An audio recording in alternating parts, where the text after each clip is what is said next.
Hey everyone, it's Carissa Wiley at sprinkledwithglitter.com. Thanks for joining me today. Today I have a 2-for-1 for you. I'm going to be featuring some brand new products that were just released recently from Pinkfresh Studio, the mini fillable tags as well as the Choose Hope stamp set. And I'm going to create a gift card holder and a card that feature these adorable little tags. Now these tags like this are a great kind of staple item to have in your stash because you can use them several ways. If you didn't already check it out, I will put a card up here and link at the end of this video to the release day blog hop video where I shared another project that also features these mini fillable tags, and I used them in a different way. So be sure to check that out. Now I have some Kraft cardstock, some glitter cardstock, and I have the 2 base tag shapes here. And I wanted to add a glitter edge to the bottom of these tag shapes. So I'm just whacking off a piece of this glitter cardstock. It's kind of a champagne colored glitter. It's really beautiful. And I'm adding a lot of tape runner adhesive all over the back so that I make sure that it's stuck down everywhere. And I'm going to add this onto a piece of this Kraft cardstock. I've just cut it down to about 4¼ by 5½ inches. I'll line that up along the bottom of this piece of cardstock. And you can see I have a little extra hanging over. That's okay. I'm just going to trim that off with my scissors. Now, because that glitter cardstock is on the thicker side, it creates kind of a ridge between the Kraft cardstock and the glitter cardstock. And I wanted to bring that level to where they were a little more on the same plane. So I cut down another piece of Kraft cardstock. I put adhesive all over the back. I was very generous with the adhesive. And I'm butting that up against the glitter cardstock. And this kind of makes it all even so that there's not a big ridge that glitter cardstock creates. Now, once I have that done, I am going to line up my tags to where the bottom part is going to just overlap that glitter piece. So I'm going to have just a tiny bit of glitter on the bottom. They're going to look like they're glitter dipped. And in order to make sure I had the same amount of glitter on both bottoms of those tags, I just used my T-square ruler to line up the tops of them so I can make sure that was even. And because I'm going through the glitter cardstock as well as a couple layers of that Kraft cardstock, I did add a metal shim to my die cutting sandwich, and I die cut them using my Gemini Junior. Now I held those dies in place with this purple tape, and I should have kind of neutralized the adhesive a little bit because this Kraft cardstock has a lot of texture and grit and tooth to it, and the purple tape really did press into it and kind of want to rip up the surface of that Kraft cardstock. So I probably should have neutralized the adhesive a little bit on that purple tape before running this through my die cut machine. But in the end, it all turned out okay. I kind of buffed away that little tear mark. And you can see I'm die cutting 2 more of those glitter dipped tags here for my projects. Now this die set comes with a bunch of little sentiments that fit perfectly onto these tags, and you can die cut them from the tags, which I think is a fun way to doll them up. And so I'm using a couple of those sentiments here. I have the hello and the love sentiment. I'm holding them in place once again with a little bit of purple tape right in the middle of those tags, and I'm going to run that through my die cut machine. Now you could probably die cut this all at once, but I wanted to be able to frame it up the way I wanted once I had the glitter on the bottom. So I did the die cutting of the sentiment separately from the tags. But like I mentioned, you could probably hold that in place and die cut everything at once. Now, once I remove those sentiment dies, you're going to see that I have these cute little knockout sentiments on these tags, and they are so much fun. These are perfect for creating like a banner, like a pendant banner for a birthday card. I'm just using them as a little accent. They go great on little gift boxes. I think there's a lot that you can really do with these tags, and I'm looking forward to playing with them more. They also make a really fun base layer for like a stamped and die cut sentiment, so keep that in mind. Now to dress up these tags a little bit and add a little color, I wanted to do kind of some dry brushed paint. So I'm using a little acrylic paint here. It's like a blush color. I picked it up at the craft store, and I'm using a dry brush to just brush on some of this acrylic paint. And you can see I masked off the bottom glitter portion using some purple tape. That was a great idea. Because I tried the next one without masking it, and I did get paint on my glitter. So no one's hurt, but you know, it's not ideal. So you can see on this love tag, I'm going in a little willy-nilly. I'm not masking off the bottom. And of course I got paint on that glitter. So the purple tape was already on my desk. It was already being used to die cut. I should have just grabbed the little scrap and kind of masked it off, but I didn't. And in fact, you can see it right there on the mat. It was right there. Anyway, the moral of the story is mask off your glitter. So for my card, I am going to use this brand new Choose Hope stamp set. It's got a beautiful floral cluster, and just in case you're interested, it does also have a coordinating die available and a coordinating layering stencil set. So you can color this really quickly and easily. You don't have to be a total artist to get some beautiful color in these. The Pinkfresh layering stencils are really great, and I just wanted to mention that those are available for the stamp set. Now I die cut a stitched rectangle from some Kraft cardstock, and now I'm adding, again, some acrylic paint to this card front, kind of in an angled pattern. It's meant to look abstract and just kind of brushed on there and free, so don't think about it too much. And because I want to stamp and heat emboss on top of this, I'm going to make sure that this is really good and dry before I move on. So I'm just using my heat tool to heat set that. And then I'm going to place this in my MISTI. I'm going to prep the surface of this card panel with my powder tool.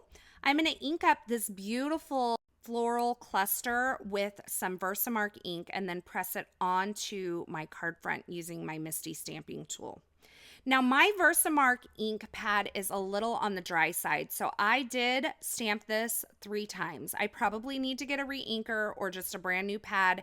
In fact, I think I actually have a brand new pad, so it would just be a matter of me pulling it out of the drawer. But I'm stubborn like that. So once I have that stamped onto my card front, I'm going to add my white embossing powder, and then I'm going to heat set that. And you can see once I have this stamped on there, I did try to kind of follow the angle of that floral cluster when I added my paint onto my card front. It's not perfect, and it wasn't meant to be, but I did kind of try to mimic that angle. So now I'm heat setting this embossing powder, and I'm going to work on my tags and adhering those.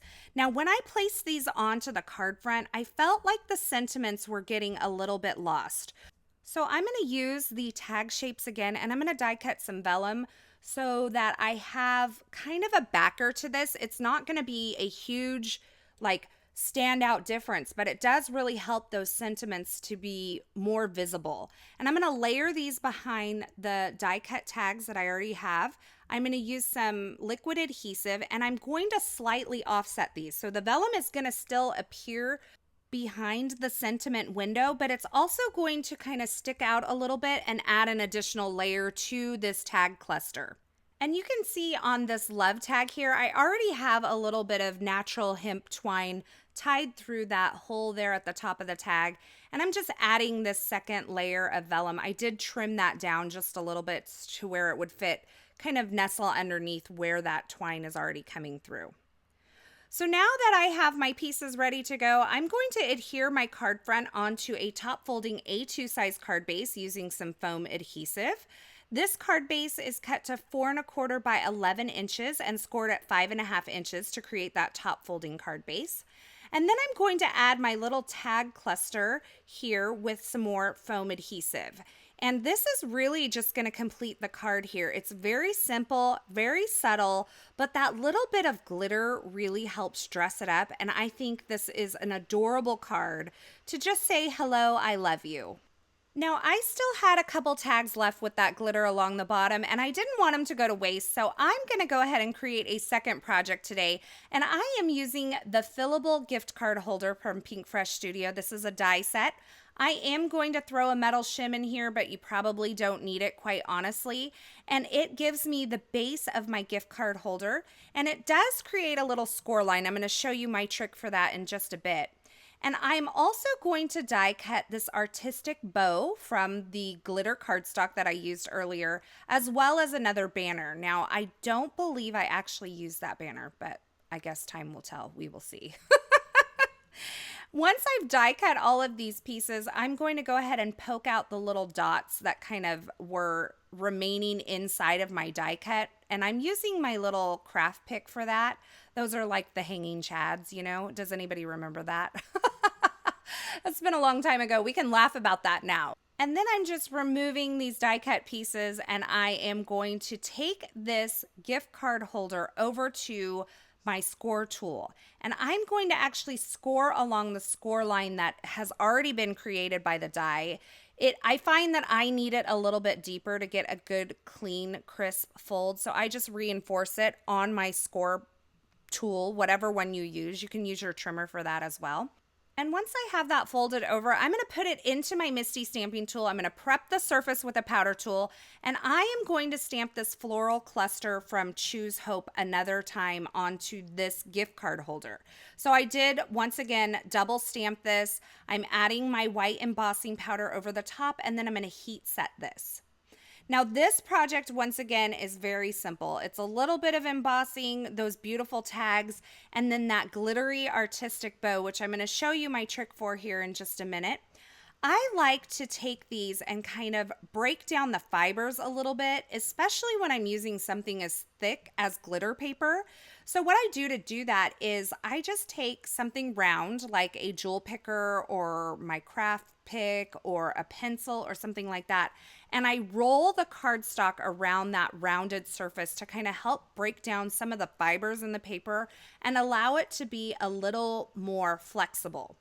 Then I add mini glue dots to each of the tips of these pieces of the bow, and I fold them into the center of the bow. Now I'm going to reinforce those glue dots with a little bit of glue that I'm going to squeeze in there in just a minute. But the glue dots are nice because, especially with something like a glitter cardstock, you get an instant adherence and there's no dry time, and it just kind of helps you put that together a little bit quicker. So now I'm taking the center portion, the band that goes around the center of the bow, and I'm wrapping that around. I broke down the fibers in that paper as well by wrapping it around something round. And I'm going to squirt a little glue behind that, and I'm going to press this all together and leave it in my tweezers to let it dry. Now, once it's dried, I'm going to add some foam adhesive to the back of my bow, and I'm going to add the little tail piece. I honestly don't even know if this is how this die set was intended to be used, but this is how I always use it, and I love to create these little glitter bows. It's a great little bow die set, and it's perfect for something like this gift card holder. Now, just again, to help my tags kind of come off the surface a little bit, be a little more visible, I die cut a vellum shape. This is from the I believe it's called Fancy Label Frames. I'll have it linked below. And I just adhered it onto the surface of my gift card holder using a little bit of liquid glue where I knew it would be covered by this tag set here, or this tag cluster. And what do you know? I did use that glitter tag after all. I kind of adhered it behind the thanks tag and let it stick out just a little bit. So that completes my second project for today. It's kind of a 2-for-1 today, featuring the same products on both card projects, but in a little bit different way. I really love the way that these glitter dip tags turned out. I think they're so much fun, and they are so fancy, and they are putting the glitter back in Sprinkled with Glitter today. As always, I will have links to the featured products used in these projects in the description at YouTube, so if you're looking for something in particular, be sure you check there. Or head on over to my blog at sprinkledwithglitter.com. I will have that linked below as well.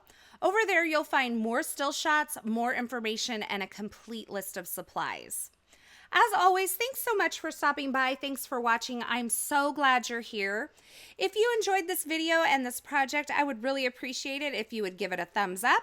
And don't forget to subscribe and turn on the notifications here on my YouTube channel so you won't miss any of my paper crafting and card making video tutorials. And if you enjoyed this video, I'd also really appreciate it if you share it with a friend.